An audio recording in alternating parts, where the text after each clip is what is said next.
নমস্কার বন্ধুরা, আমাদের চ্যানেলে স্বাগত। আপনারা কেমন আছেন? আশা করছি ভালোই আছেন। যে যেখানে থাকো ভালো থাকো, সুস্থ থাকো। আমরা সবাই ভালো আছি। তবে আজকে আমি বাজার থেকে ময়া মাছ এনেছি।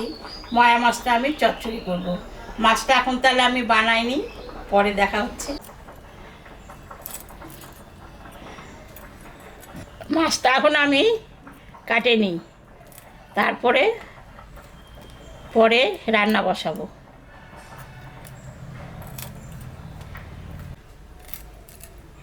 মাছটা আমার বানানো হয়ে গেছে, আর দুই একটা আছে।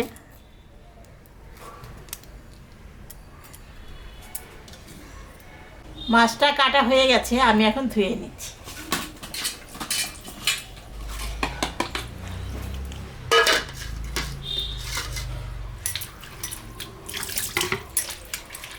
চচ্চড়ি করব, বেগুনটা আমি কাটে নিই।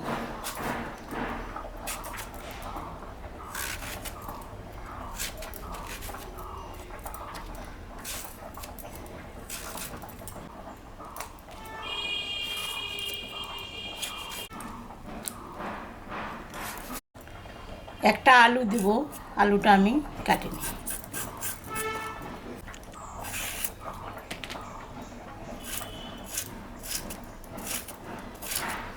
এরকম চিকন চিকন করে কাটি। মাছ চচ্চড়ি করার জন্য পেঁয়াজ লাগবে, পেঁয়াজটা আমি কাটে নিই।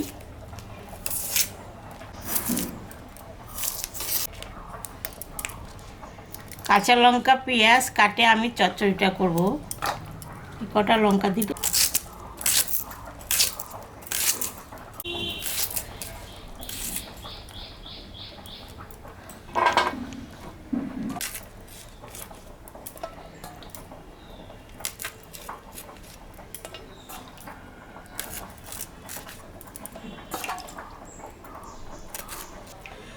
আমার তো সব কাটাকাটি করা হয়ে গেছে।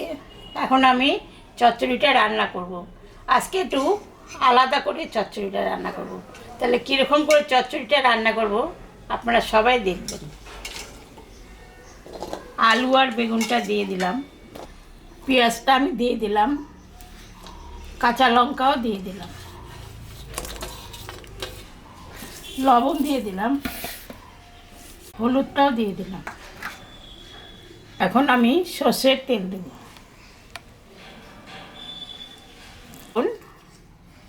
এটা এখন ভালো করে মাখাতে হবে।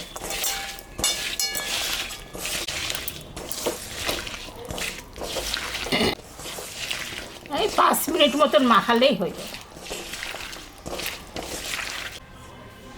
এটা আমার মাখানো হয়ে গেছে, এখন আমি মাছটা দিব।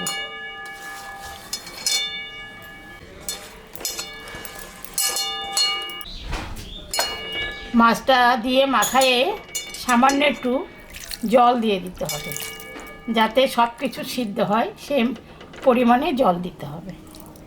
এখন আমি গ্যাসটা জ্বালাবো। ঢাকাটা আমি দিয়ে দিলাম, 10 মিনিট মতন ঢাকাটা আমি রাখবো। ঢাকাটা আমি তুলে নিলাম, 10 মিনিট হয়ে গেছে। একটু মাছটা উল্টায় দিতে হবে।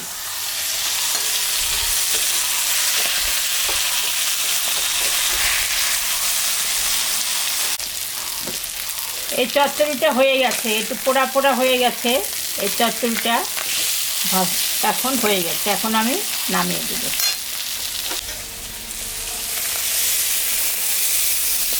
দেখলেন তো বন্ধুরা, আমি চচ্চড়িটা একটু আলাদা মতন রান্না করলাম। এইরকম রান্না করে বাড়িতে খাবেন। খেয়ে কেমন লাগলো আমাকে কমেন্টে জানাবেন। আমাদের চ্যানেলটাকে সবাই একটু সাবস্ক্রাইব করবেন।